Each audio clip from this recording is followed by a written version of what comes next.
Hello, dear viewers. I am a global nationalist. I support nationalism in my country, India, and in all countries around the globe. Today is the Sunday of the first Sunday of the month, and so I will be talking about NATO. Today, I want to talk about the meeting held by the foreign ministers of NATO countries in Riga, Latvia, on November 30th and December 1st. I want to discuss what the members talked about and to give my perspectives on how NATO can address its challenges going forward. First, I want to show you the basic agenda that was followed in this meeting. So, here you can see that on this is after the meeting was held. This is published on NATO's official website. NATO's foreign ministers discussed the Black Sea security of the Afghanistan and Western Balkans. So, in this, they reaffirmed, according to the Secretary General of NATO, Jens Stoltenberg, NATO's support for Ukraine's and Georgia's territorial integrity and sovereignty, and that their support remains unwavering. They also stressed that any future Russian aggression would come at a high price and have serious political and economic consequences for Russia.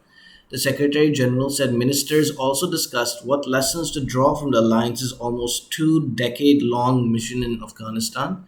Developments in the Western Balkans were also on the agenda, and with Finland, Sweden, and EU high representatives joining the discussion.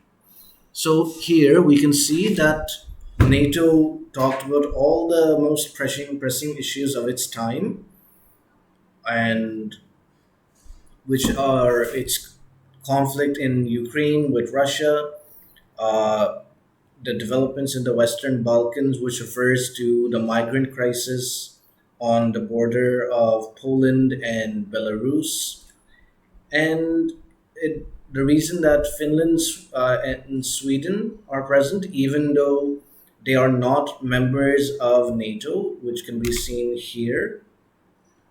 These are the members of NATO, and Sweden and Finland are not. However,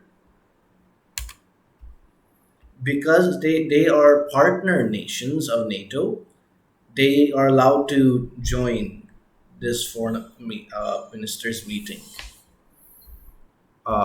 So now there was no joint uh, proposal or communication given by all the foreign ministers at the end of the meeting. However, the Secretary General did explain what they talked about. So I will be using his statement as the word of NATO, the official word of all the NATO countries. Now, so he starts talking about what they spoke about. He says that they were joined by Georgia and Ukraine. This is another example of how countries that are not member states can join in NATO meetings because Georgia and Ukraine are not member states, but they are partners. And yeah, the continued aggressive and destabilizing actions by Russia, its military buildup in and around Ukraine. They make clear any future Russian aggression would come at a high price. Um, Already expanding and strengthening their capabilities to defend themselves, providing maritime support, sharing information. And they said the importance of moving ahead with reforms to strengthen the rule of law and democracy, fight corruption, continue to transform security and defense sectors. All these are done for Georgia and Ukraine to make them stronger and more resilient. An interesting point here is that they want to strengthen the rule of law and democracy. This shows that although NATO is a military alliance, they also want to promote, or rather not promote, but have some influence in the domestic policies of their member countries and even partner countries. This is why they're promoting democracy. Because NATO's all of NATO's countries are democracy, and they want to spread democracy in other countries as well. And I'm glad that they discussed all these. I think these are all important things to talk about and address, especially fighting corruption. I think that if corruption can be, if not eliminated, at least if it can be reduced by like even 70%, then this can really help the countries become more efficient and more capable of defending themselves and less vulnerable to foreign influence and subterfuge. This was in their first session, which was on November 30th. Their second session was on December 1st. In this, they focused on Afghanistan and what they learned from NATO's engagement there after almost 2 decades. They uh, spoke about how they can improve the way NATO plans and conducts future crisis management operations, both at political and military levels. Now, here's an important statement: NATO's mission in Afghanistan was not in vain. This is an important statement because right now, from a bird's eye view, it looks like the mission was in vain because Taliban retook Afghanistan. However, I agree with the statement that it was not in vain because it did eliminate a lot of terrorist groups and terrorist individuals.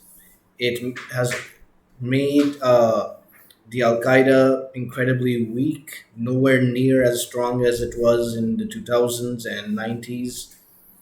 And there, because NATO was there, is also a reason why ISIS, after they took over large parts of Syria and Iraq, they weren't able to get a strong foothold in Afghanistan. A lot of that credit goes to NATO's presence there, and there were some, generally Afghanistan became better during NATO's presence there. They say that there have been no terrorist attacks on their countries organized from Afghanistan. This is true. There were terrorist attacks against their countries, but they weren't organized from Afghanistan. However, there were, this is an important point, several terrorist attacks like the San Bernardino one in the US about 5, 6 years ago during the Obama administration were carried out by people from Pakistan. And Pakistan is the main backer of the Taliban in other terrorist attacks in Afghanistan. So this shows how Pakistan has been, how indirectly they still have been affected by the situation in Afghanistan, if not directly. Now, they say only NATO had the capacity and political will to conduct this crisis management operation, which is true.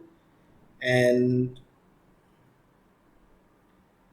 they said that despite the brave service of many Afghan soldiers and years of international support, they were hampered by corruption, poor leadership, and an inability to sustain their own forces. True. Ultimately, it was the Afghan government and Afghan army which was unable to properly wipe out the Taliban and other terrorist organizations. And so the fundamental responsibility goes to them. But NATO is also partly responsible. It shows that they did not successfully train the Afghan security forces despite their best efforts, and their efforts failed. So hopefully they can make sure that their training efforts create more self-sustaining forces, as they say here. So yeah, I'm happy with what they talked about with Afghanistan, and I hope that they've learned their lessons from Afghanistan, and that in future counterterrorism operations they won't repeat their mistakes. Um, in their final session, they were joined by their partners Finland, Sweden, and by the EU High Representative, Mr. Borrell. They discussed stability and security in the Western Balkans, which was a reference to Bosnia and Herzegovina, where again, just like in the 1990s, there are um, again sectarian sentiments brewing. There's more divisiveness, so there's a fear that again a civil war might break out. So I'm glad that NATO has agreed with each other that they will continue to promote stability, security, and cooperation in the region, that they will keep their presence there. I'm glad of that. NATO is necessary because they did help end the first crisis in Bosnia and Herzegovina and Kosovo in the 1990s. So I think if they stay there, then they can prevent another bloody, violent conflict from erupting there again. And I hope that they can find a political solution to that situation.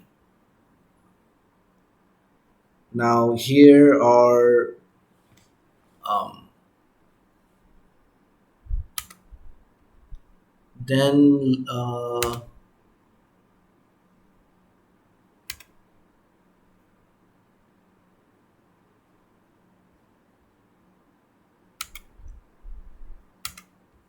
yeah. So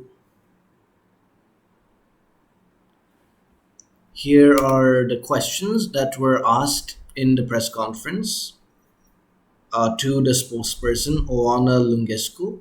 They started with NBC, the second row. Now, I do want to acknowledge that oftentimes in these press conferences, um, their media's houses that are included are ones that are, if not if not biased, at least not hostile towards NATO. That they would have gotten um, channels and newspapers that were okay with them, maybe even uh, supportive financially, but I'm not sure of that. But I'm just saying how these things work, how the real world works. It's not always that everyone is being completely honest. Now, the first question was from, like I said, NBC News. They want to ask what this it's they want to ask you about the serious consequences to Russia, given that Ukraine, if they are threatened with an invasion, is obviously not a NATO member. So, what more could NATO do? What would be the economic and political consequences? Now, here, um, this was answered by Secretary General himself. They have a wide range of options to make sure that Russia will be confronted with serious consequences, from economic sanctions, financial sanctions, political restrictions, but also, as we saw after 2014, they when they legally annexed Crimea and continue to destabilize eastern Ukraine by supporting separatists in Donbass. Um,